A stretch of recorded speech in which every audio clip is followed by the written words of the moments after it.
அடுத்து நமக்கு பார்த்தீங்கன்னா தை மாசத்துல வரக்கூடியது திருவிழான்னு பார்த்துட்டீங்கன்னா ரொம்ப ரொம்ப முதன்மையானது தைப்பூசம் தான். இந்த பூசம் அப்படின்னால எல்லாருக்குமே ஞாபகம் வருதுன்னா முருகன் தான். சில பேர் நடப்பயணமா நடந்து போவாங்க, பாத யாத்திரையா போவாங்க. சில பேர் விரதம் இருந்து போவாங்க.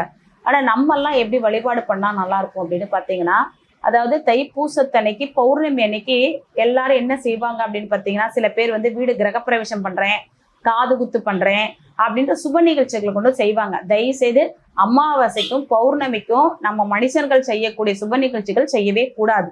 அதை தவிர்த்துருங்க. என்ன நிகழ்ச்சி செஞ்சா நல்லா இருக்கும் அப்படின்னா, சுமங்கலி பூஜை பண்ணலாம் அல்லது குத்துவிளக்கு பூஜை பண்ணலாம். இந்த மாதிரி பண்றப்போ நமக்கு ஆட்டோமேட்டிக்கா நல்லது நடக்கக்கூடிய தருணம் உண்டு. அடுத்தது குழந்தைகள் ஏதாவது புதுசா பிறந்திருக்கு, ஒரு 5 மாசம் 6 மாசம்னா அந்த குழந்தைங்களுக்கு அன்னம் ஊட்டுங்க. ஊட்டுறப்போ பார்த்தீங்கன்னா அது நல்ல நிகழ்வுகள் நமக்கு கொடுக்கக்கூடிய நல்ல அமைப்பு.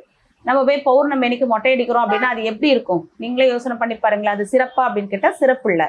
அதனால பௌர்ணமி அன்னைக்கு சுபமான வளரக்கூடிய விசேஷங்கள் மட்டும் பண்ணீங்கன்னா உங்களுக்கு நல்ல தருணம். பயன்படுத்திக்கிங்க, நல்லா இருக்கும். நன்றி, வாழ்த்துக்கள்.